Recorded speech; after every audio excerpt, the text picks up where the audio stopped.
اللهم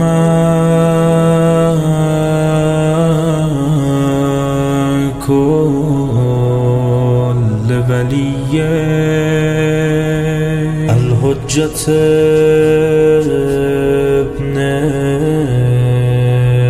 الحسن صلواتك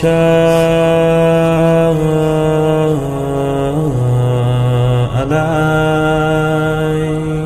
وعلى آبائه في هذه الساعة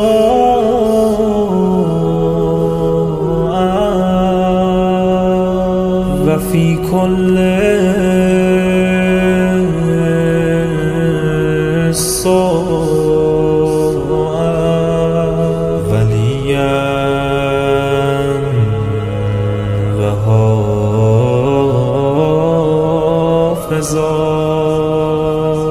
وقائدا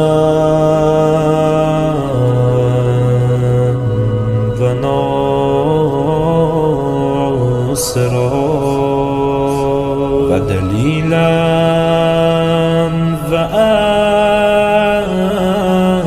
وعينا حتى تسكنه أرضك طوعا وتمتعه فيها طويلا.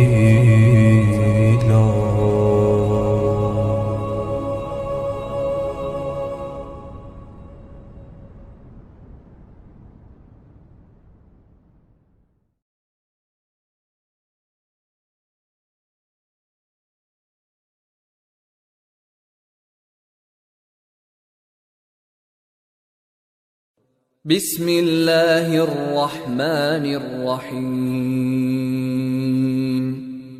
لم يكن الذين كفروا من أهل الكتاب والمشركين منفكين حتى تأتيهم البينة. رسول من الله يتلو صحفا مطهرة فيها كتب قيمة وما تفرق الذين أوتوا الكتاب إلا من بعد ما جاءتهم البينة وما أمروا إلا ليعبدوا الله مخلصين له الدين حنفاء ويقيموا الصلاة ويؤتوا الزكاة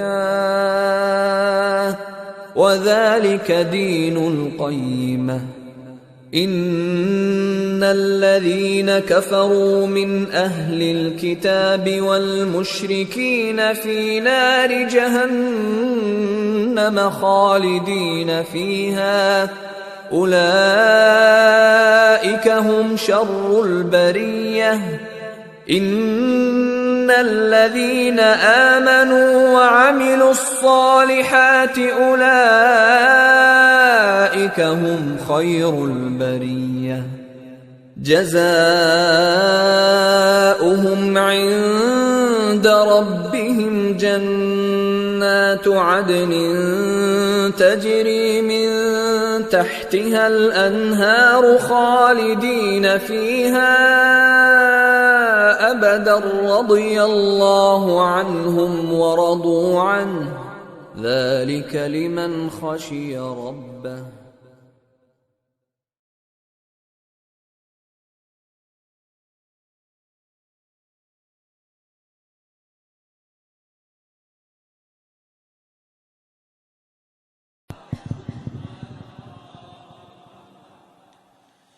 إن الله وملائكته يصلون على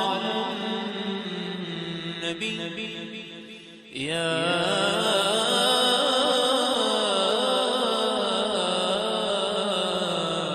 أيها الذين آمنوا صلوا عليه وسلم تسليما.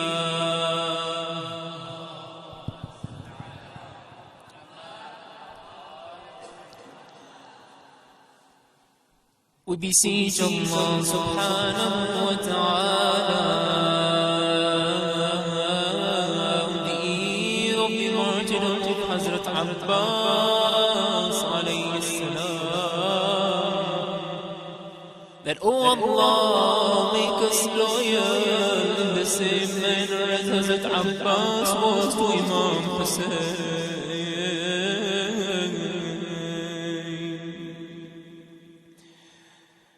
Let us all, with the sincerity of our hearts, recite Dua Kumail, and we pray to Allah subhanahu wa ta'ala that bihaqq al-Abbas we also become loyal to the Imam of our time with our actions, with the sincerity of our hearts all together. Allahumma salli ala Muhammadin wa ali بسم الله الرحمن الرحيم. اللهم إني أسألك برحمتك التي وسعت كل شيء وبقوتك التي قهرت بها كل شيء وخضع لها كل شيء وذل لها كل شيء وبجبروتك التي غلبت بها كل شيء وبعزتك التي لا يقوم لها شيء وبعظمتك التي ملأت كل شيء وبسلطانك الذي على كل شيء وبوجهك الباقي بعد فناء كل شيء وبأسمائك التي ملأت أركان كل شيء وبعلمك الذي أحاط بكل شيء وبنور وجهك الذي أضاء له كل شيء. جميعا يا نور. Louder, louder. يا نور يا أول الأولين ويا آخر الآخرين. اللهم اغفر لي الذنوب التي تهتك العصام. اللهم اغفر لي الذنوب التي تنزل النقام.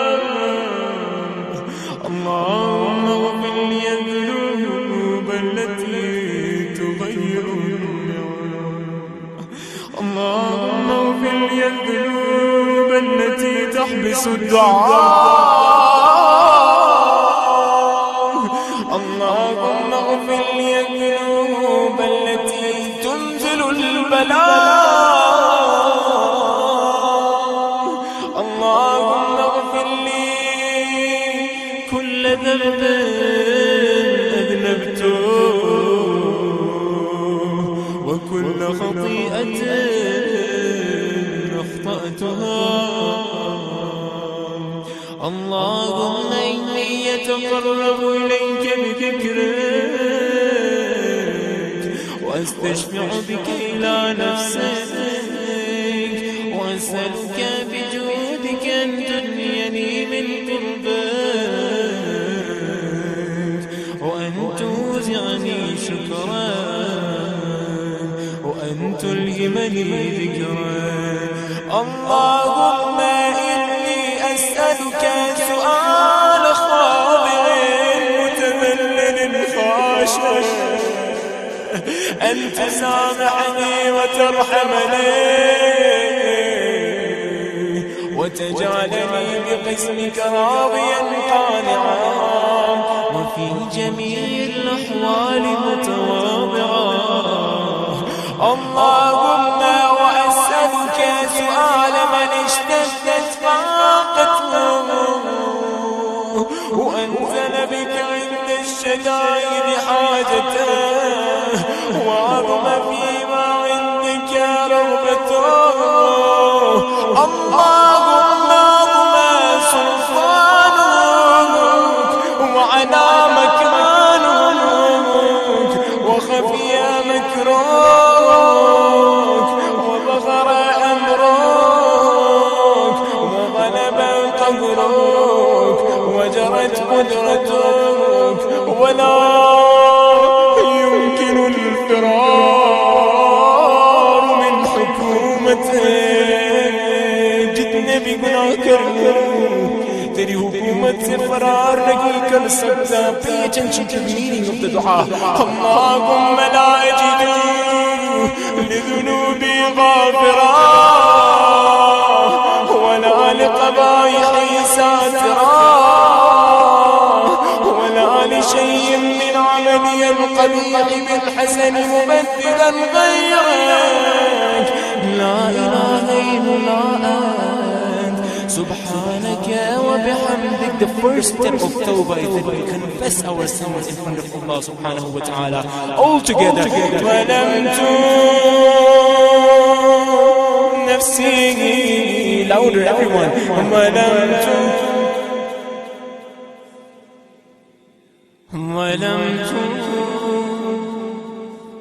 وتجرأت بجهلي وسكنت إلى قديم ذكرك لي ومنك علي. اللهم مولاي كم من قبيح سترته وكم من فادح من البلاء قلته وكم من عثار وقيته وكم من مكروه دفعته وكم من ثناء جميل لست أهلا له نشرته. اللهم ضمن بلاي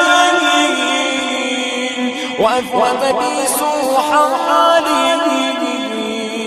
وقصرت بي أعمالي وقعدت بي أغلالي وحبسني عن نفعي بعد أملي وخدعتني الدنيا بغرورها ونفسي بجنايتها ومقالي يا سيدي. فأسألك بعزتك ألا يحجب عنك دعائي سوء عملي وفعالي ولا تفضحني بخفي ما اطلعت عليه من سري ولا تعاجلني بالعقوبة على ما عملته في خلواتي من سوء فعلي وإساءتي ودوام تفريطي وجهالتي وكثرة شهواتي وغفلتي. وكن اللهم بعزتك لي في كل الأحوال رؤوفا وعلي في جميع الأمور عطوفا. إلهي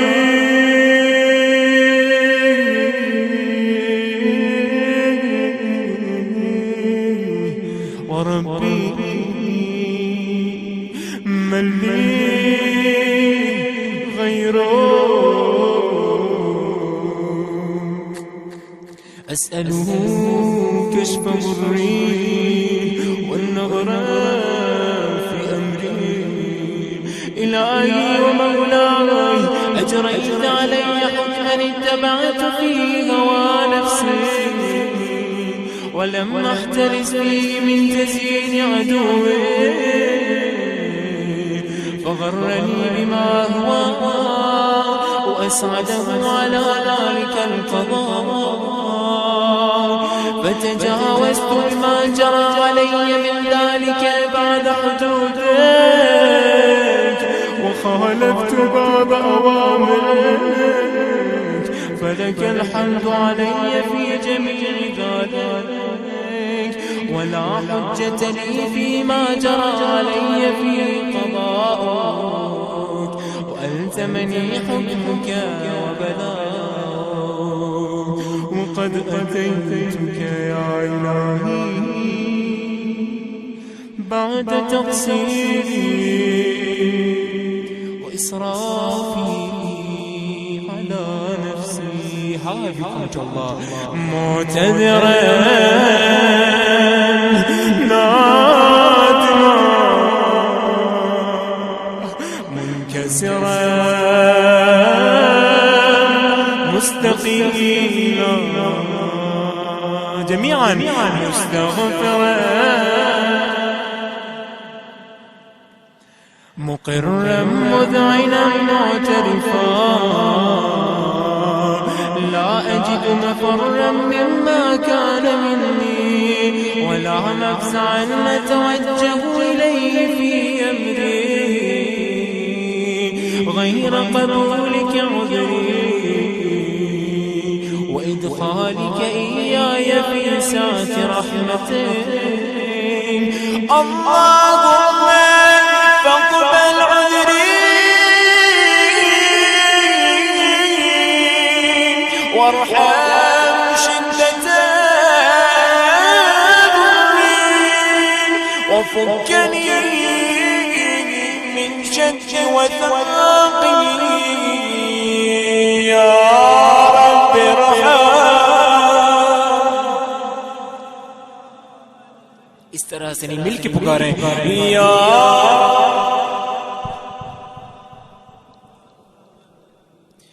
ورقة جلدي ودقة عظمي، يا من بدا خلقي وذكري وتربيتي وبري وتوبيتي قبلي لابتداء كرمك وسالف برك بي يا إلهي وسيدي وربي. أتواك معذبي بنارك بعد توحيدك، وبعد من طوى علي قلبي من معرفتك، ولهج به لساني من ذكرك، واعتقده ضميري من حبك، وبعد صدق اعترافي ودعائي خاضعا لربوبيتك، هيهات أنت أكرم من أن تضيع من ربيته، أو تبعد من أثنيته، أو تشرد من آويته، أو تسلم إلى البلاء من كفيته ورحمته. وليت شعري يا سيدي وإلهي ومولاي أتسلط النار على وجوه خرت لعظمتك ساجدا، وعلى ألسن نطقت بتوحيدك صادقا، وبشكرك مادحا، وعلى قلوب اعترفت بإلهيتك محققا، وعلى ضمائر حويت من العلم بك حتى صارت خاشعة، وعلى جوارح سعت إلى أوطان تعبدك طاعة، وأشارت باستغفارك مذعنا. ما هكذا الظن بك ولا أخبرنا بفضلك عنك يا كريم يا رب، وأنت تعلم ضعفي عن قليل من بلاء الدنيا عقوباتها وما يجري فيها من المكاره على أهلها، على أن ذلك بلاء ومكروه قليل مكثور يسير بقاؤه قصير مدته، فكيف احتمالي لبلاء الآخرة وجليل وقوع المكاره فيها، وهو بلاء تطول مدته ويدوم مقامه ولا يخفف عن أهله، لأنه لا يكون إلا عن غضبك وانتقامك وسخطك، وهذا ما لا تقوم له السماوات والأرض. يا سيدي فكيف لي وأنا عبدك الضعيف الذليل الحقير المسكين المستكين. يا إلهي وربي وسيدي ومولاي، بأي الأمور إليك أشكو، ولما منها ضج وأبكي لأليم العذاب وشدته، أن يطول البلاء ومدته، فلئن صيرتني للعقوبات مع أعدائك وجمعت بيني وبين أهل بلائك وفرقت بيني وبين أحبائك وأوليائك، فهبني يا إلهي وسيدي ومولاي وربي صبرت على عذابك، فكيف أصبر على فراقك، وابني صبرت على حر نارك، فكيف أصبر عن النظر إلى كرامتك، أم كيف أسكن في النار ورجائي عفوك، فبعزتك يا سيدي ومولاي أقسم صادقا لئن تركتني ناطقا لأضجن إليك بين أهلها ضجيج الآمنين، ولأصرخن إليك صراخ المستصرخين، ولأبكين عليك بكاء الفاقدين، ولأنادينك أين كنت يا ولي المؤمنين، يا غاية آمال العارفين جميعا، يا غياثا.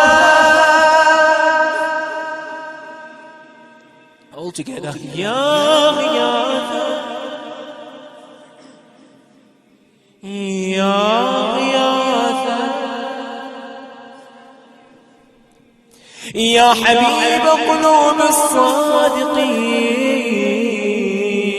يا إله العالمين، أفتراك سبحانك يا إلهي وبحمدك تسمع فيها صوت عبد مسلم سجن فيها بمخالفته وذاقت عما ذابها بمعصيته، وحبس بين أطباقها بجرمه وجريرته، وهو يضج إليك وجيج مؤمل لرحمتك، ويناديك بلسان أهل توحيدك، ويتوسل إليك بربوبيتك.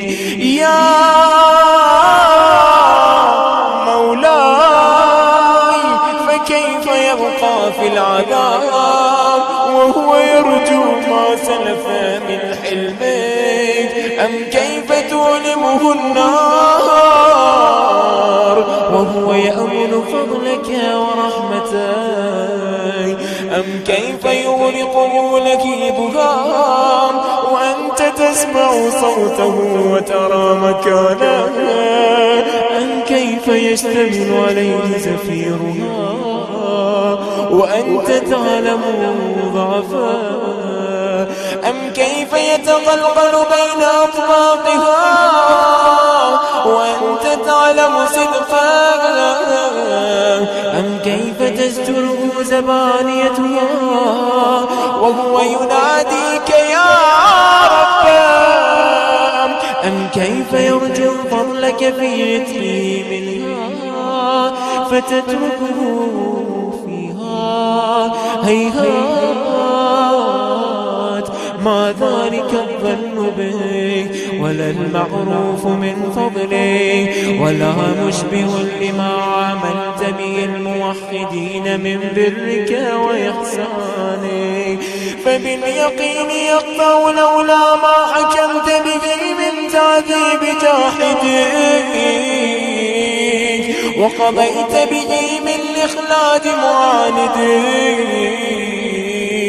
لجعلت النار كلها بردا وسلاما وما كان لأحد فيها مقرا ولا مقاما لكنك تقدست أسماؤك أقسمت أن تملأها من الكافرين من الجنة والناس أجمعين وأن تخلد فيها المالدين وأن تجل ثناؤك قلت مبتدئا وتطولت بالإنعام متكرما أفمن كان مؤمنا كمن كان فاسقا لا يستوون إلهي وسيدي أسألك بالقدرة التي قدرتها وبالقضية التي حتمتها وحكمتها وغلبت من عليه جريتها أن تقبلي في هذه الليلة وفي هذه الساعة raise your hand كل جرم وكل ذنب وكل قبيح أسررته وكل جهل عملته كتمته وأعلنته أخفيته أو أظهرته وكل سيئة أمرت بإثباتها الكرام الكاتبين الذين وكلتهم بحفظ ما يكون مني وجعلتهم شهودا علي مع جوارحي وكنت أنت الرقيب علي من ورائهم والشاهد لما خفي عنهم وبرحمتك أخفيتها وبفضلك سترتها وأن توفر حظي من كل خير أنزلته أو إحسان فضلته أو بر نشرته أو رزق بسطته أو ذنب تغفره أو خطأ تستره with the whole sincerity of your heart يا ربي يا رب يا ربي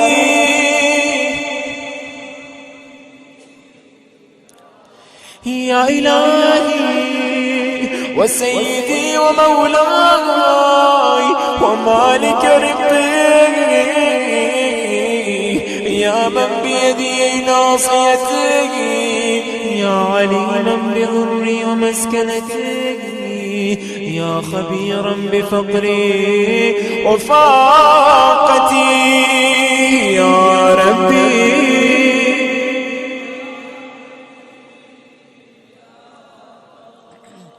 يا ربي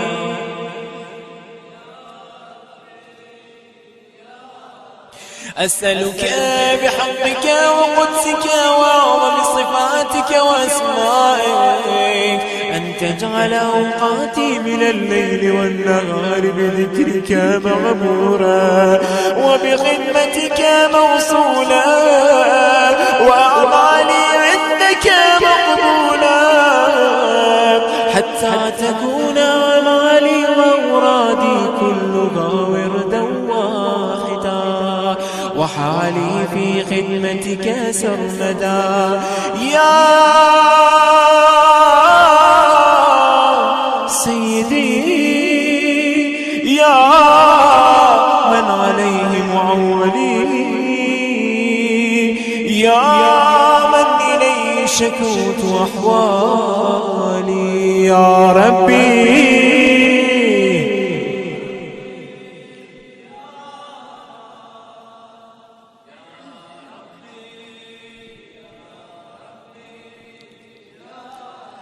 قو على خدمتك جوارحي واشدد على العزيمة جوانحي وهب لي الجد في خشيتك والدوام في الاتصال بخدمتك حتى أسرح إليك في ميادين السابقين وأسرع إليك في البارزين واشتاق إلى قربك في المشتاقين وأدنو منك ذنو المخلصين وأخافك مخافة المؤمنين واجتمع في جوارك مع المؤمنين اللهم ومن أرادني بسوء فارين ومن كانني فكين واجعلني من أحسن عبيدك نصيبا عندك وأقربهم منزلة منك وأخصهم زلفة لديك فإنه لا ينال ذلك إلا بفضلك وجدني بجودك واعطف علي بمجدك واحفظني برحمتك واجعل لساني بذكرك لهجا وقلبي بحبك متيما ومن علي بحسن إجابتك وأقلني عثرتك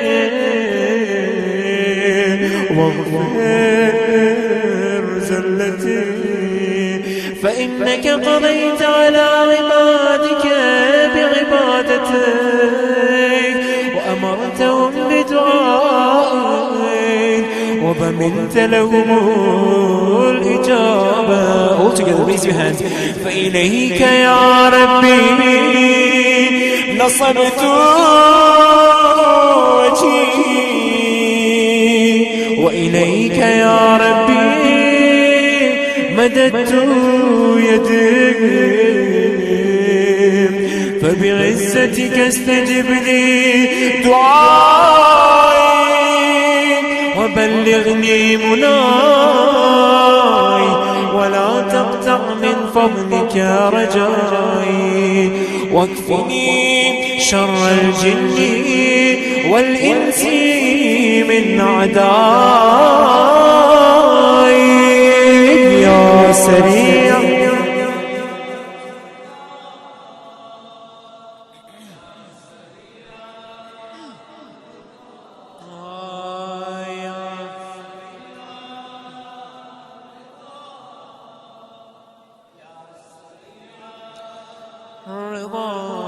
اغفر لمن لا يملك إلا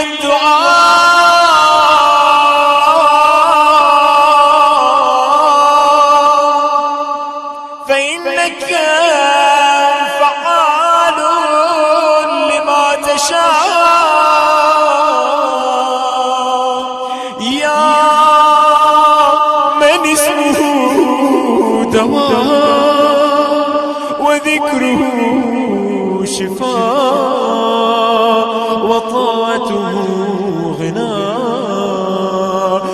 محمد رسمانه الرجاء وصلاحه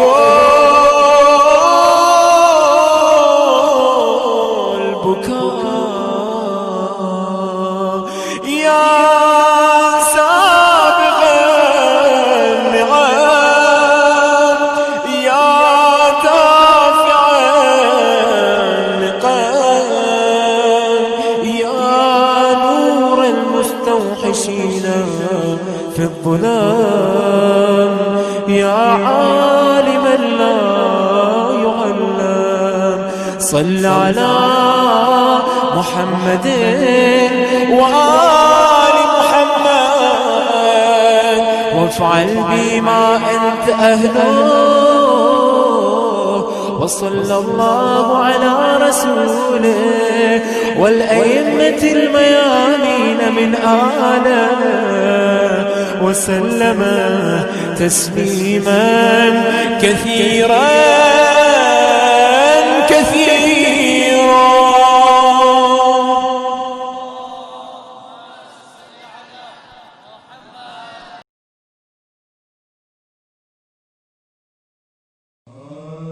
آج بھی زینب کی آتی ہے صدا بھائی حسین آج بھی زینب کی آتی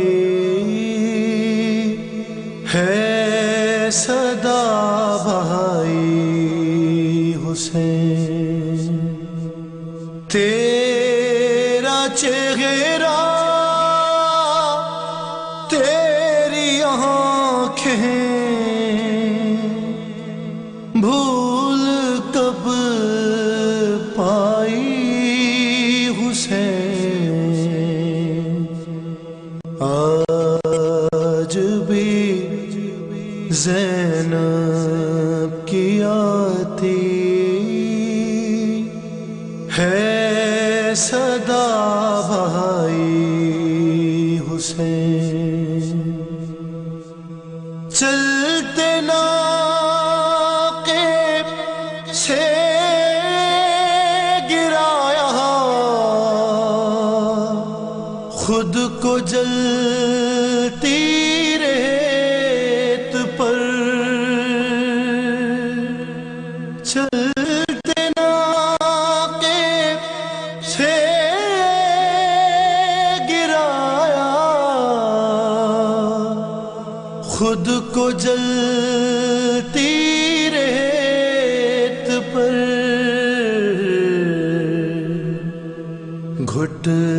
گھٹنیوں کے بل میں تیری لاش تک رہائی حسین بس میں گھبرائی تھی خنجر تجھ پہ چلتا دیکھ کر بس میں گھبرائی تھی خنجر تجھ پہ چلتا دیکھ کر پھر کسی مشکل میں گر کر میں نہ گھبرائی حسین کون تھا جو مرنے والوں میں نہیں تھا خوبرو کون تھا جو مرنے والوں میں نہیں تھا خوبرو بھولنے بیٹھی کس کس کی نہ یاد آئی حسین، بہہ رہے تھے آنکھ سے آنسو تیری رخصت کے وقت، پھر کوئی آنسو نہ ٹپکا،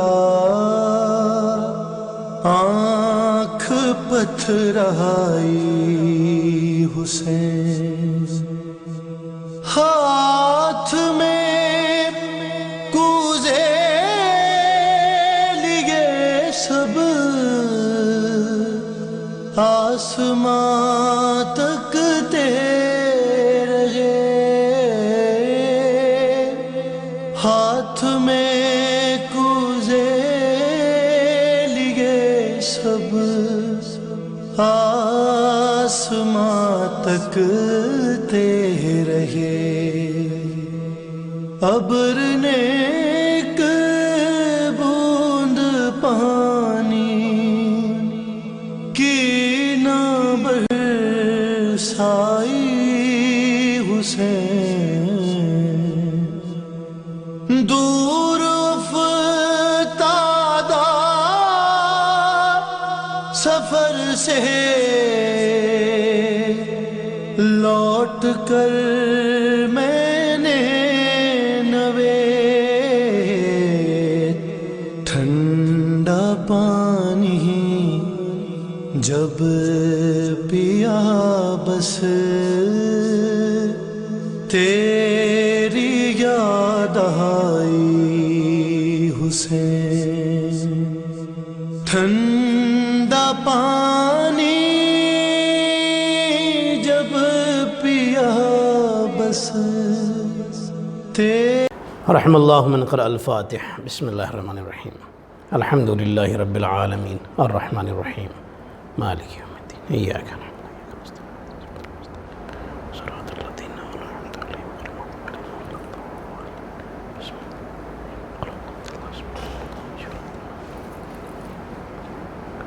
علیہم۔ لا حول ولا قوة الا باللہ العلی العظیم۔ اعوذ باللہ من الشیطان اللعین الرجیم، بسم اللہ الرحمن الرحیم۔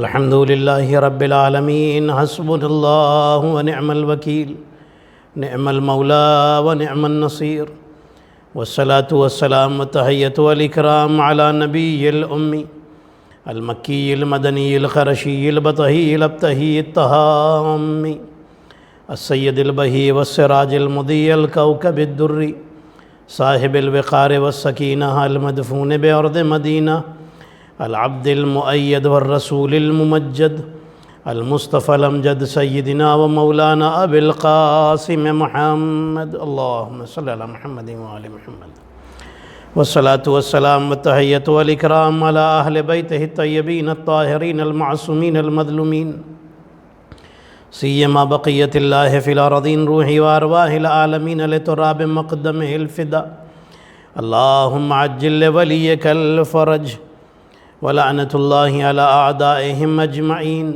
اما بعد فقد قال اللہ الحکیم، بسم اللہ الرحمن الرحیم، قل لا اسألکم علیہ اجرا الا المودۃ فی القربى، صلوات پڑھیں محمد و آل محمد پر، اللہم صلی علی محمد و آل محمد۔ قرآن حکیم کی آیہ شریفہ جو میں نے آپ کی خدمت میں عرض کی، بڑی مشہور و معروف آیہ شریفہ ہے، اور اس آیت کی روشنی میں کئی بار آپ کی خدمت میں گفتگو کر چکا ہوں، الحمدللہ بحق محمد و آل محمد علیہ السلام۔ اس آیت میں اللہ نے اپنے نبی کے ذریعے سے یہ بات کہلوائی ہے کہ اے نبی، ان لوگوں سے کہہ دیجئے کہ مجھے رسالت کی محنت کا کوئی بدلہ نہیں چاہیے، اگر تمہیں کچھ دینا ہی ہے تو میرے اہل بیت سے محبت کر لو۔ محبت کس طرح پہچانا جائے کہ سامنے والا ہم سے کتنی محبت کرتا ہے؟ امیر المومنین علی ابن ابی طالب علیہ السلام کی خدمت میں ایک شخص آیا، اللہم صلی علی محمد وآل محمد، اور اس نے پوچھا کہ مولا یہ بتائیے کہ ہم کیسے پہچانیں کہ فلاں شخص ہم سے کتنی محبت کرتا ہے؟ امیر المومنین علیہ السلام نے بڑا سیدھا سادہ بڑا آسان سا جواب دیا۔ امیر المومنین علیہ السلام فرماتے ہیں اگر تمہیں یہ پہچاننا ہے کہ فلاں انسان تم سے کتنی محبت کرتا ہے تو تم اپنے دل میں تلاش کرو کہ تم اس سے کتنی محبت کرتے ہو۔ جتنی محبت تم کرتے ہو اتنی محبت وہ تم سے کرتا ہوگا، جتنے تم وفادار ہو اتنا وہ تمہارا وفادار ہوگا۔ تو یہ محبت پہچاننے کا آسان سا طریقہ امیر المومنین علیہ السلام نے بتا دیا ہے۔ ہمارے نبی حضور اکرم صلی اللہ علیہ وآلہ وسلم نے ارشاد فرمایا، اللہم صلی علی محمد وآل محمد۔ حضور فرماتے ہیں ادبوا اولادکم بثلاث خصال، اپنی اولاد کو 3 خصلتوں 3 عادتوں کے ساتھ اپنی اولاد کی تربیت کرو، یعنی اپنی اولاد کو اپنے بچوں کو 3 چیزیں سکھاؤ۔ کون سی 3 چیزیں؟ پہلی چیز ہمارے نبی نے فرمایا جو تمہیں اپنی اولاد کو سکھانا ہے وہ میری محبت ہے۔ اللہ کے رسول محمد مصطفیٰ صلی اللہ علیہ وآلہ وسلم کی محبت اپنے بچوں کے دلوں میں ڈالو۔ پھر فرماتے ہیں کہ میرے اہل بیت، رسول اللہ فرما رہے ہیں میرے اہل بیت کی محبت اپنے بچوں کے دلوں میں ڈالو۔ اور تیسری عادت جو اپنے بچوں میں پیدا کرو وہ تلاوت قرآن کی عادت ہے۔ پہلی عادت رسول کی محبت، دوسری عادت رسول کے اہل بیت کی محبت، تیسری عادت جو کتاب رسول اللہ کے اوپر نازل ہوئی اس قرآن کی تلاوت کی عادت۔ یعنی 3 چیزیں سکھانا ہر ماں باپ کے لیے اپنی اولاد پر ضروری ہے۔ عزیزان محترم، یہ محبت کیسی ہوتی ہے؟ محبت اہل بیت سے جو محبت، میں نے کئی بار آپ کی خدمت میں عرض کیا کہ محبت اہل بیت بہت ضروری ہے۔ محبت اہل بیت ہماری جان ہے، ہماری روح ہے، ہماری زندگی ہے، ہماری آخرت ہے، سب کچھ محبت اہل بیت ہے۔ محبت کئی ٹائپ سے ہوتی ہے۔ اہل بیت سے محبت جو کرنی ہے وہ صرف اس لیے کرنی ہے کیونکہ اللہ چاہتا ہے اور اللہ پسند کرتا ہے، اللہ نے حکم دیا ہے۔ اہل بیت کی محبت اللہ کے لیے ہونی چاہیے۔ امام جعفر صادق علیہ السلام کی حدیث، اللہم صلی علی محمد وآل محمد، امام فرماتے ہیں کہ جو ہم سے اللہ کے لیے محبت کرتا ہے یہ محبت اسے فائدہ پہنچاتی ہے، اور جو ہم سے غیر اللہ کے لیے محبت کرتا ہے پھر اللہ جو چاہتا ہے اس کے لیے کرتا ہے۔ مطلب کیا ہے غیر اللہ کے لیے محبت؟ یہی مجھے آپ کی خدمت میں عرض کرنا ہے۔ غیر اللہ کے لیے محبت اور اللہ کے لیے محبت، محبت اللہ کے لیے، غیر اللہ کے لیے محبت آپ سمجھ لیجئے، پھر محبت اللہ کی سمجھ میں آ جائے گی۔ اللہ کی خاطر اہل بیت سے محبت کیوں کرنی؟ غیر اللہ کے لیے محبت کیوں؟ اپنے فائدے کے لیے اہل بیت سے محبت کر رہے ہیں۔ فائدہ؟ اہل بیت سے محبت کریں گے اس لیے کہ دعائیں قبول کرائیں گے۔ اہل بیت سے محبت کریں گے کیونکہ یہ ہماری مشکلوں میں آ کر کے ہماری مدد کریں گے۔ اہل بیت سے محبت کریں گے کیوں؟ تاکہ قبر میں یہ ہمارے کام آئیں گے۔ اہل بیت سے محبت کریں گے کیوں؟ اس لیے کہ مرنے کے بعد ہمیں مشکلوں سے بچائیں گے۔ یہ تو لالچ والی محبت ہو گئی، یہ کون سی محبت؟ اچھی بات ہے یہ محبت، یہ فائدے خود معصومین نے بتائے کہ یہ فائدے ہوں گے محبت کے، ابھی میں آپ کی خدمت میں عرض کروں گا۔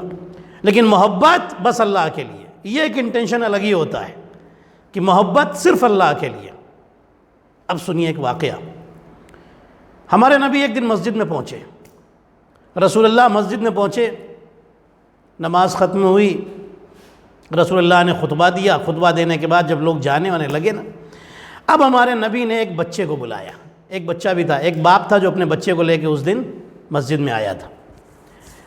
جب وہ اپنے بچے کو لے کے جانے لگا، رسول اللہ نے اس بچے کو قریب بلایا، باپ بھی ساتھ میں آ گیا۔ کچھ لوگ اور رسول کے قریب آ کر کھڑے ہو گئے کہ رسول اللہ اس بچے سے کیا بات کرنا چاہتے ہیں۔ بڑی محبت فرماتے تھے ہمارے نبی چھوٹے بچوں سے، خود سے انہیں سلام کیا کرتے تھے۔ ہمارے نبی نے اس بچے کو بلایا اور بچے سے سوال کیا، اور بچے کا آپ جواب سنیے۔ ہمارے نبی فرماتے ہیں کہ اے بچے یہ بتا کہ تو اپنے باپ سے زیادہ محبت کرتا ہے یا مجھ سے زیادہ محبت کرتا ہے؟ اس نے باپ کی طرف دیکھا، دیکھنے کے بعد رسول اللہ سے کہتا ہے یا رسول اللہ میں اپنے باپ سے زیادہ آپ سے محبت کرتا ہوں۔ رسول اللہ نے دوسرا سوال کیا، یہ بتا کہ اپنے باپ سے زیادہ محبت کرتا، اپنی ماں سے زیادہ محبت کرتا ہے یا مجھ سے زیادہ محبت کرتا ہے؟ کہنے لگا اپنی ماں سے زیادہ آپ سے محبت کرتا ہوں۔ اب سنیے گا، بچہ بڑا ذہین ہے، بڑا اچھا جواب دیا بچے نے۔ رسول اللہ نے تیسرا سوال کیا، اپنے بھائی بہن سے زیادہ محبت کرتا ہے یا مجھ سے زیادہ محبت کرتا ہے؟ کہنے لگا بہن بھائی سے زیادہ آپ سے محبت کرتا ہوں۔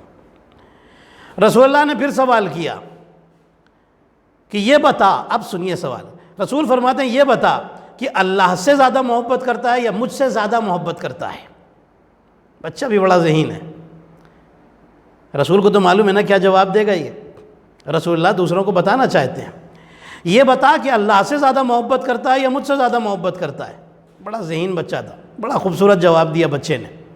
بچہ کہتا ہے یا رسول اللہ آپ سے محبت ہی اسی لیے کرتا ہوں تاکہ خدا خوش ہو جائے۔ اللہ اکبر، آپ سے محبت ہی اسی لیے کرتا ہوں تاکہ وہ خوش ہو جائے، آپ سے محبت ہی اسی لیے کرتا ہوں کیونکہ اس نے کہا ہے محبت کرنے کے لیے، اس لیے آپ سے محبت کرتا ہوں، اللہ کو خوش کرنے کے لیے تو آپ سے محبت کرتا ہوں۔ کیا جواب دیا ہے عزیزان محترم اس نے؟ جیسے ہی اس نے یہ جواب دیا، رسول اللہ نے مسلمانوں کی طرف دیکھا اور دیکھ کر کے فرمایا کسی کو اللہ کی توحید سیکھنی ہے، توحید کو پہچاننا ہے تو اس بچے سے سیکھ لے، توحید کو سیکھنا اس سے سیکھ لے۔ کتنا خوبصورت جواب اس چھوٹے سے بچے نے دیا ہے میرے عزیزو۔ رسول اللہ نے اس بچے کو گلے لگایا۔ یہ علم بچے کے پاس کہاں سے آیا؟ نہ کوئی نبی ہے، نہ کوئی امام ہے، نہ کوئی رسول ہے، کچھ بھی نہیں ہے۔ بچہ ایک عام بچہ ہے، ایک عام مسلمان کا بچہ ہے، ایک عام چاہنے والے صحابی کا بچہ ہے۔ یہ اتنی نالج اور اتنا علم، اتنی ہوشیاری بچے کے اندر کہاں سے آئی کہ اتنا پیارا جواب دیا کہ رسول خوش ہو گئے؟ ماں باپ نے سکھایا ہے، تربیت کی ہے ماں باپ نے، اسلام سکھایا ہے۔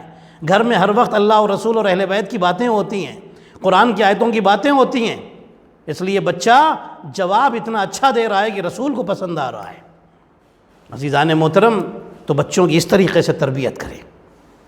محبت، میں نے آپ کی خدمت میں عرض کیا، لالچ کی محبت نہیں چلے گی۔ ہماری دعائیں قبول ہوتی ہیں اس لیے محبت کرتے ہیں، یہ کون سی محبت ہے؟ یہ تو خود غرضی کی محبت ہے۔ ہماری مشکلوں میں کام آتے ہیں، یہ کون سی محبت؟ یہ تو خود غرضی کی محبت۔ اچھی بات ہے محبت، یہ کوئی محبت بری، یہ بھی محبت ایک محبت ہے۔ میں نہیں کہتا کہ یہ بری محبت ہے، خراب محبت ہے، نہیں، محبت ہے، ٹھیک ہے، کوئی بات نہیں، لیکن محبت اچھی محبت وہ ہو کہ جو صرف اللہ کے لیے کی جائے۔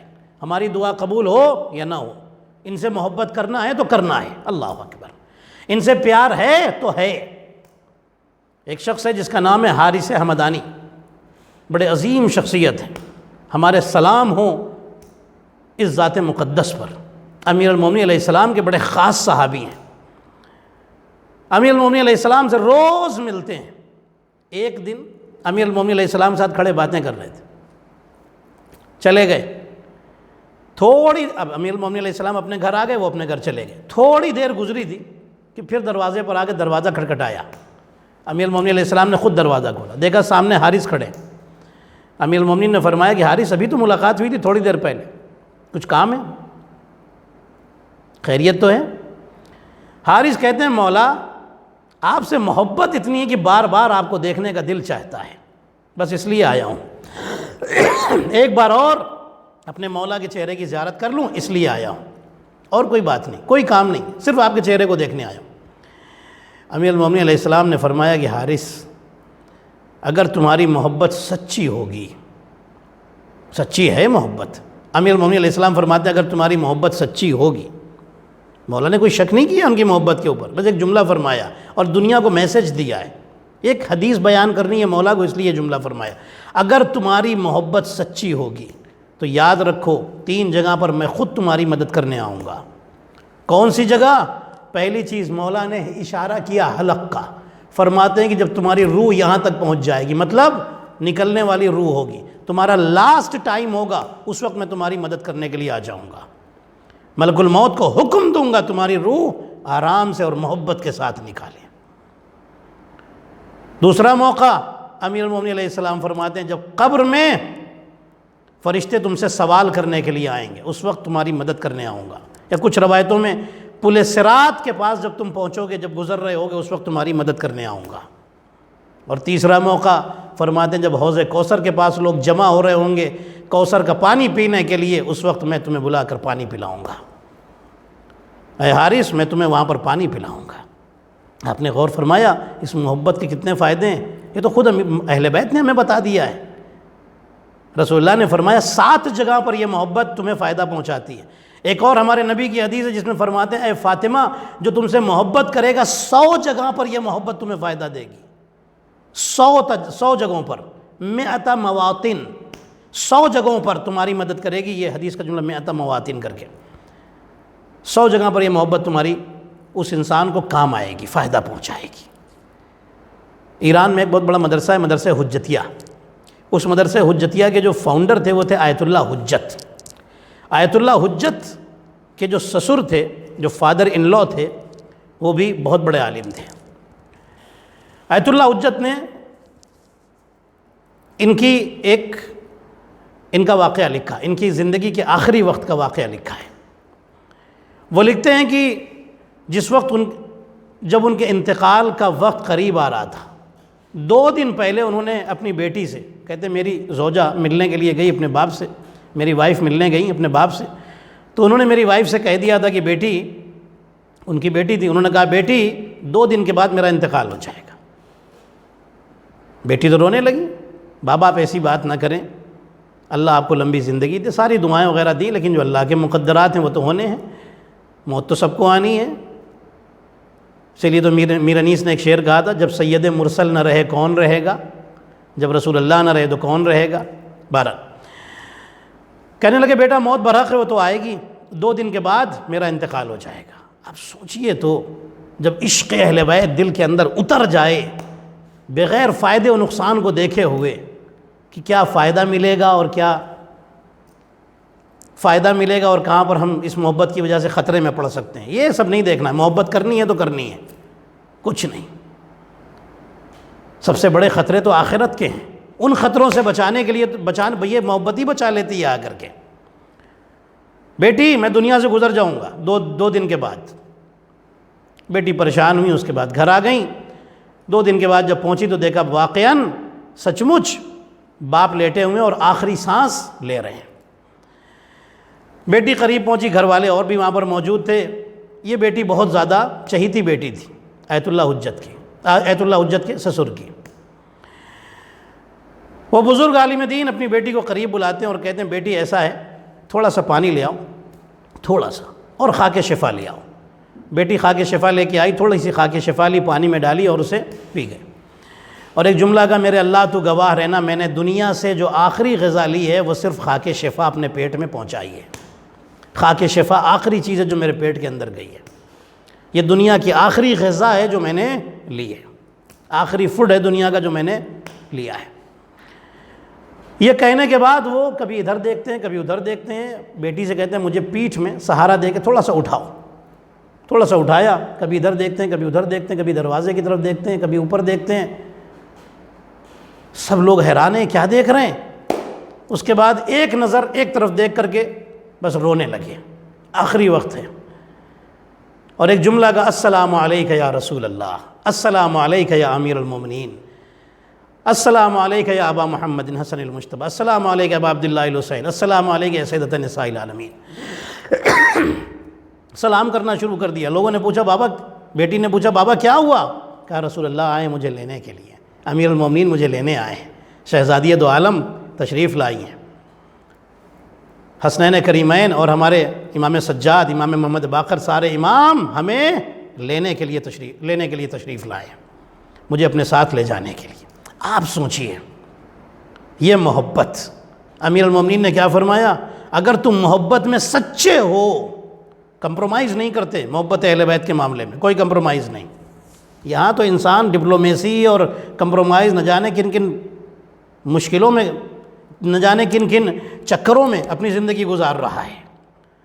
کہیں ڈپلومیسی ہے تو خاموش ہو گئے، اہل بیت کی شان میں کہیں پر کوئی کمی کی جا رہی ہے خاموش ہو گئے، کہیں جھگڑا نہ ہو جائے فیملی سے، فیملی کیا ہوتی ہے؟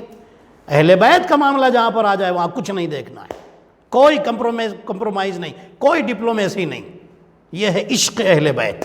جب اتنا عشق ہو جائے تو آپ یقین کیجئے، میں قسم خدا کی آپ سے قسم کھا کر کے کہہ رہا ہوں کہ جب اتنی محبت ہو جائے کہ اہل بیت سب سے آگے ہیں، کوئی نہیں اہل بیت سے آگے، اللہ رسول اور آل رسول سب سے آگے ہیں، تو اہل بیت خود آپ کی مدد کرنے کے لیے تشریف لاتے ہیں، خود آپ کو لینے کے لیے آتے ہیں۔ دنیا سے سب کو جانا ہے عزیزان محترم، کون باقی رہے گا؟ لیکن جو اس دنیا کی مشکلات ہیں وہ کوئی نہیں جانتا۔ اس دنیا میں مشکلات کو حل کرنے والے مشکل کشا ہیں، یہ اہل بیت اطہار ہیں۔ عزیزان محترم، تو عشق پکا اور سچا ہونا چاہیے، تب انسان بلندی پر جاتا ہے۔ میرے عزیزو، آپ دیکھیے اہل بیت اطہار علیہ السلام نے کتنی قربانیاں دی ہیں، اور کیسے کیسے چاہنے والے تھے جنہوں نے جان دے دی۔ میثم تمار کتنی عظیم شخصیت ہے، جب اس ظالم نے کہا کہ تمہاری زبان کاٹ دی جائے گی، زبان کٹوا لی، ذکر علی نہیں روکا۔ ایک جملہ اور سن لیجیے، ہر انسان پر ضروری ہے کہ اہل بیت کی خدمت کرے، خدمت کرے۔ یہ محبت، ہمیں محبت ہے، ہمیں محبت ہے، محبت بس اس سے کام نہیں چلے گا۔ جہاں اہل بیت کے کام ہے وہاں پر آگے بڑھ کر کے کام کرنا پڑے گا، تبھی تو پتہ چلے گا دل میں سچی محبت ہے۔ جن عالم دین کا میں نے قصہ سنایا، بہت دین کی خدمت کی ہے۔ دین کی خدمت کیسے ہوگی؟ صرف ایک عالمی دین کی خدمت نہیں کرتا، آپ سب دین کی خدمت کر سکتے ہیں، اور جو دین کی خدمت ہے وہی خدمت امام کی خدمت ہے۔ جو دین کی آپ مدد کر رہے ہیں، قرآن میں اللہ نے کیا فرمایا؟ ان تنصروا اللہ ینصرکم، اگر تم اللہ کی مدد کرو گے اللہ تمہاری مدد کرے گا۔ اللہ کو کس کی مدد کی ضرورت ہے؟ اصل میں اللہ کی مدد خود اپنی مدد ہے، ہم اپنی مدد کر رہے ہیں۔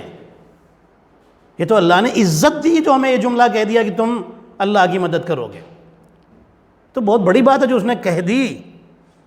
اصل میں اللہ کی کوئی مدد نہیں کر سکتا ہے، اللہ سب کی مدد کرتا ہے، لیکن یہ اللہ نے ایک عزت دی، اور عزت ایک شائستہ اور شستہ جملہ پروردگار عالم نے قرآن مجید میں جو رکھے ہیں، سارے خوبصورت جملے ان میں سے ایک جملہ ہے کہ تم اللہ کی مدد کا مطلب اللہ کے دین کی خدمت کرو۔ کیسے خدمت کرنی ہے؟ جہاں پر بھی کچھ ضرورت پڑ جائے آپ کو آگے بڑھنا ہے، مدد کرنا ہے، پیچھے نہیں ہٹنا ہے۔ انسان کبھی کبھی پیچھے ہٹ جاتا ہے، سوچتا ہے کہ اگر ہم نے یہ مدد کر دی تو پھر ہمارا کیا، ہماری کیسے زندگی چلے گی؟ جی نہیں، جس کی مدد کر رہے ہیں وہی تو آپ کی زندگی اب تک چلاتا ہوا آیا تھا، اس کے بعد بھی وہی چلائے گا۔ اس کا مطلب اللہ پہ توکل نہیں ہے، اللہ پہ بھروسہ نہیں ہے۔ آگے بڑھیں، مدد کریں، دین کی خدمت کریں، دین کی اپنی چوائس سے نہیں کریں، اللہ کی چوائس سے کریں۔ جہاں ہمارا دل چاہے گا ہم کریں گے۔ پھر آپ نے دل کی خدمت کی، اللہ کی خدمت کب کی ہے؟ اللہ کی خدمت کریں۔ جب اللہ کی خدمت کریں گے اس انٹینشن کے ساتھ کہ میں اللہ کے لیے کر رہا ہوں، مجھے کچھ نہیں چاہیے دنیا سے، آپ یقین کیجئے پروردگار عالم دنیا میں بھی آپ کی مدد کرے گا اور آخرت میں بھی آپ کی مدد کرے گا، سارے دروازے کھول دے گا آپ کے لیے، رحمت کے دروازے کھل جائیں گے۔ عزیزان محترم، یہ اہل بیت کتنی تکلیفیں اٹھائی ہیں انہوں نے، لیکن ان کا ہر کام صرف اللہ کی خاطر تھا، ہر کام بس اللہ کے لیے۔ حسین نے قربانی پیش کی بس اللہ کے لیے، حسین نے قربانی پیش کی ولایت کو قائم کرنے کے لیے۔ میرے عزیزو، لوگوں کو کیا دشمنی تھی؟ دشمنی ہی تھی ولایت کی۔ میرے عزیزو، وہ ولایت کہ جو اللہ نے امیر المومنین کو عطا کی ہے۔ آپ غور تو فرمائیں، حسین نے کتنے درد سہے ہیں۔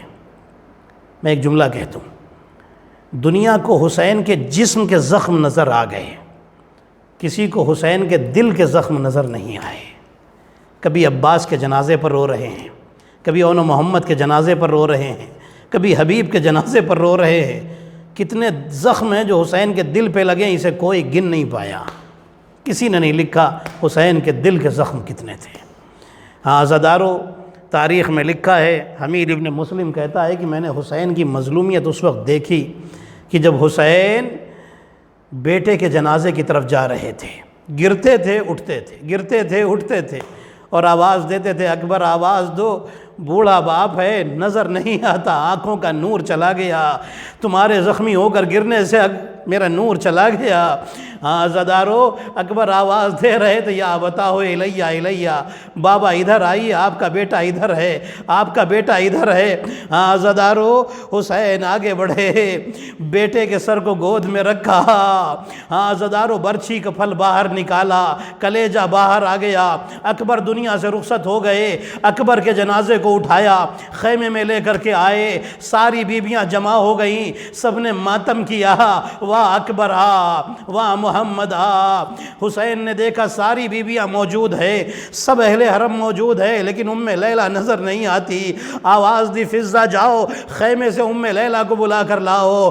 جب فضہ آئی تو کیا دیکھا؟ ام لیلہ خیمے کے ایک گوشے میں بیٹھی سر جھکائے رو رہی ہے۔ فضہ آگے بڑھی، ام لیلہ سے عرض کرتی ہے بی بی چلیے مولا حسین بلا رہے ہیں، آپ کے بیٹے کا جنازہ آ گیا۔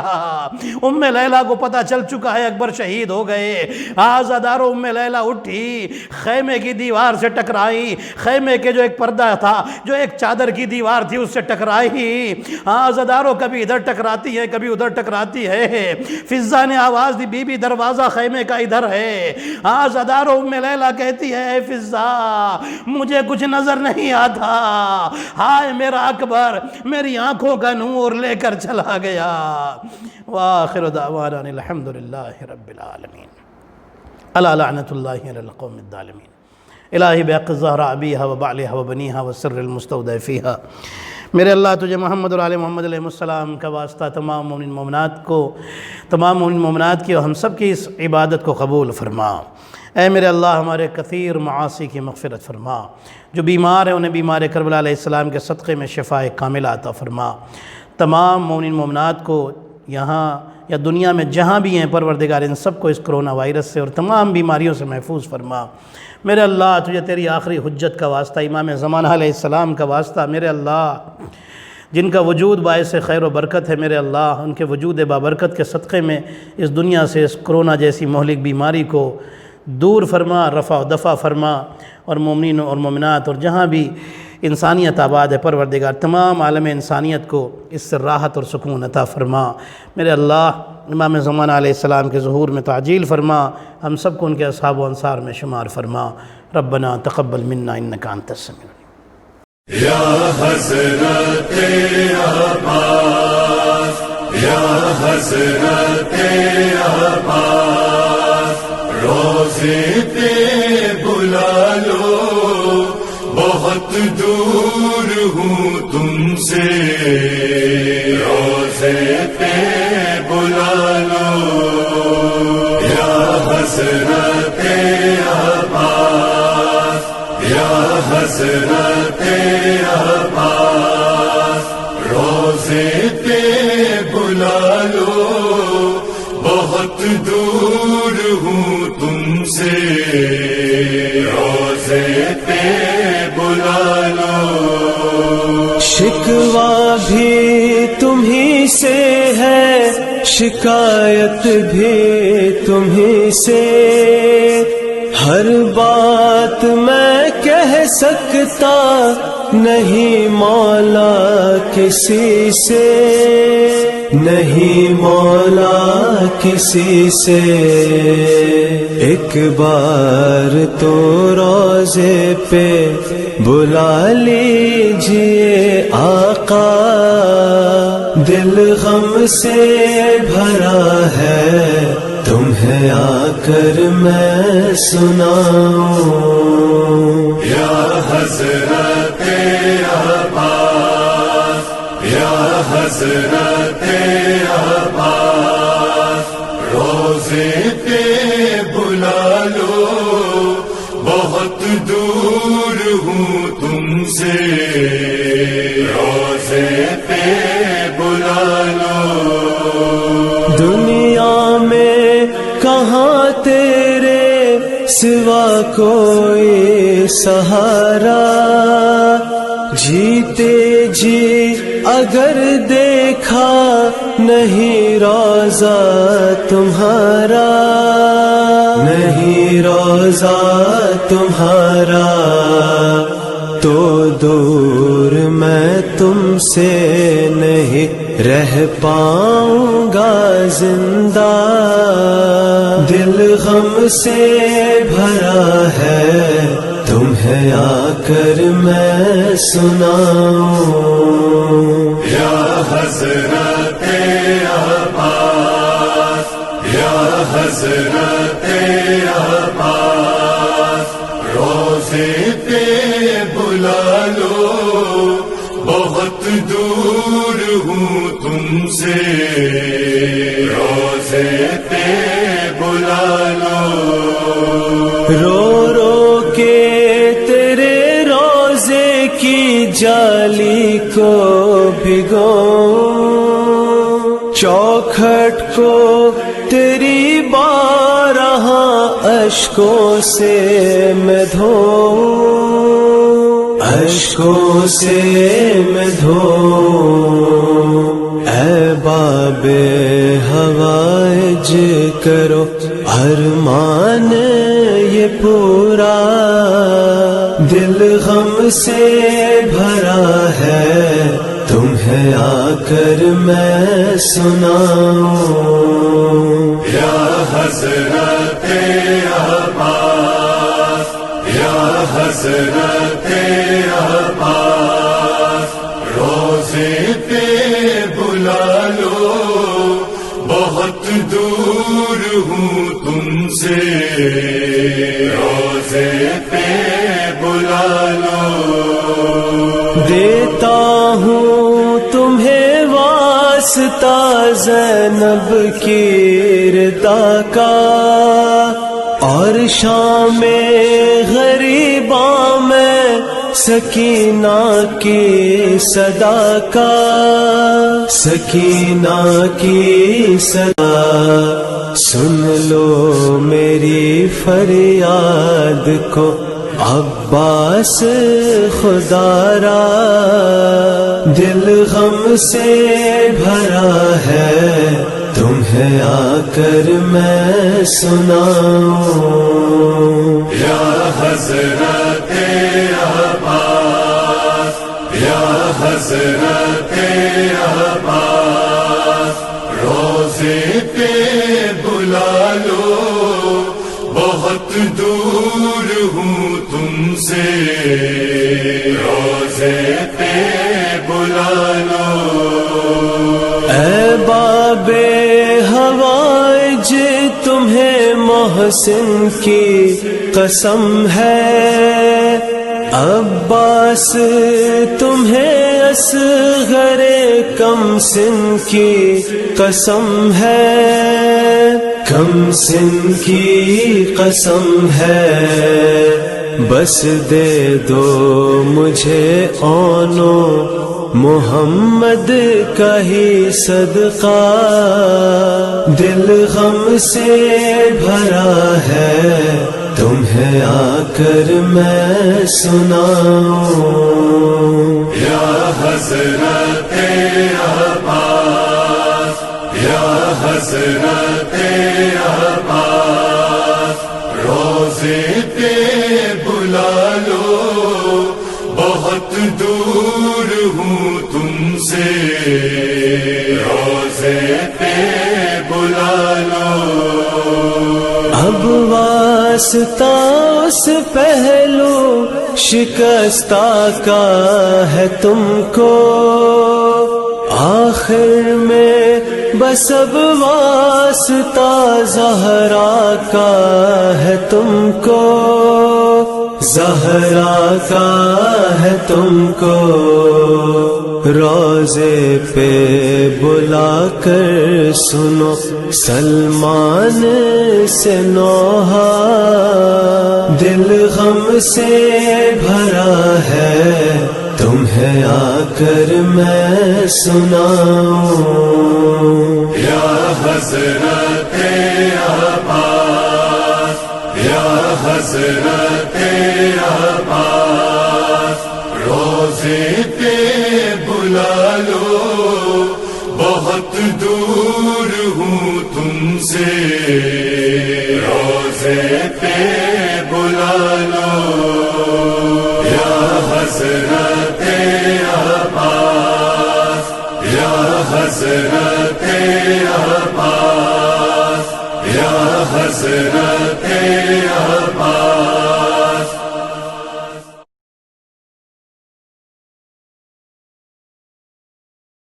زيارة الإمام الحسين عليه السلام.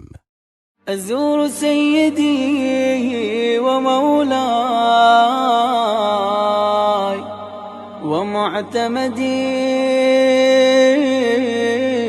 ورجاي، ذخري وذخيرتي في آخرتي ودنياي. الإمام الحسين عليه سلام الله، زيارة مني ونيابة عن والدي وعن إخواني وأخواتي وعن جميع المؤمنين والمؤمنات، قربة إلى الله تعالى. السلام عليك يا وارث آدم صفوة الله، السلام عليك يا وارث نوح نبي الله، السلام عليك يا وارث إبراهيم خليل الله، السلام عليك يا وارث موسى كليم الله، السلام عليك يا وارث عيسى روح الله، السلام عليك يا وارث محمد حبيب الله، السلام عليك يا وارث أمير المؤمنين عليه السلام ولي الله، السلام عليك يا ابن محمد المصطفى، السلام عليك يا ابن علي المرتضى، السلام عليك يا ابن فاطمة الزهراء، السلام عليك يا ابن خديجة الكبرى، السلام عليك يا ثار الله وابن ثاره والوتر الموتور، أشهد أنك قد أقمت الصلاة وآتيت الزكاة وأمرت بالمعروف ونهيت عن المنكر وأطعت الله ورسوله حتى أتاك اليقين.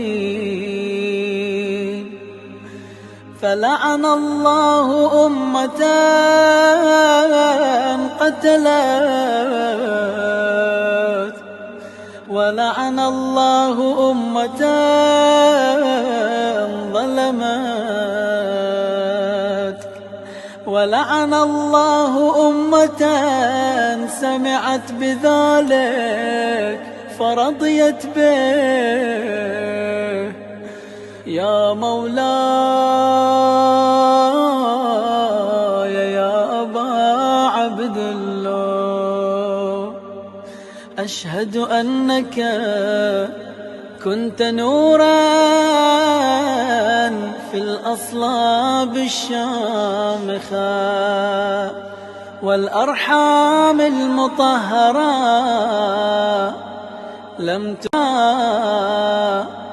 لم تنجسك الجاهلية بأنجاسها، ولم تلبسك من مدلهمات ثيابها. وأشهد أنك من دعائم الدين وأركان المؤمنين. وأشهد أنك الإمام البر التقي الرضي الزكي الهادي المهدي. وأشهد أن الأئمة من ولدك كلمة التقوى وأعلام الهدى والعروة الوثقى والحجة على أهل الدنيا. وأشهد الله وملائكته وأنبياءه ورسله أني بكم مؤمن وبإيابكم موقن،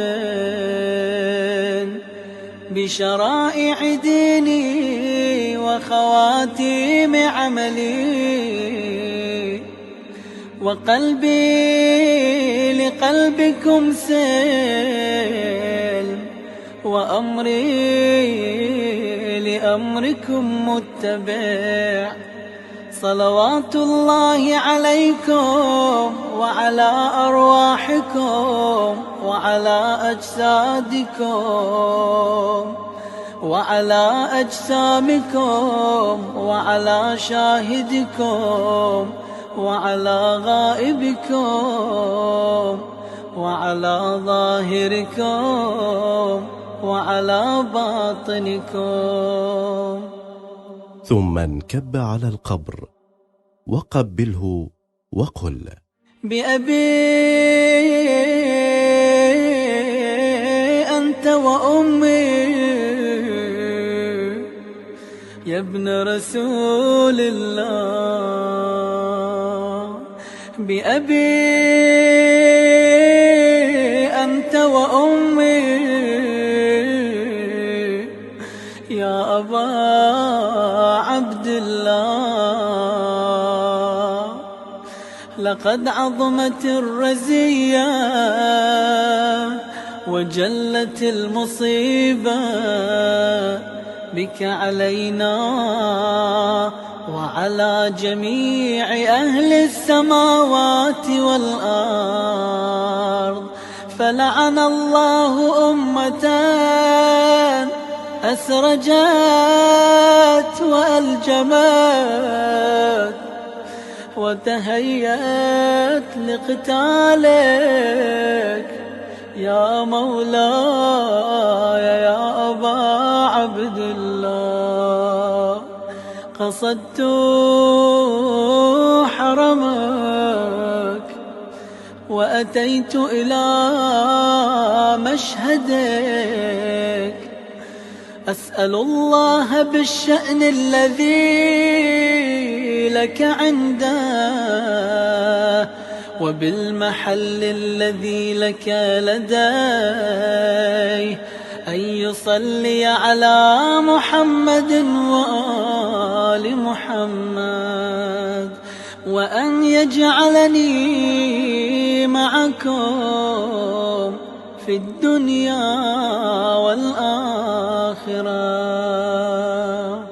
وصل اللهم على محمد وآله الطاهرين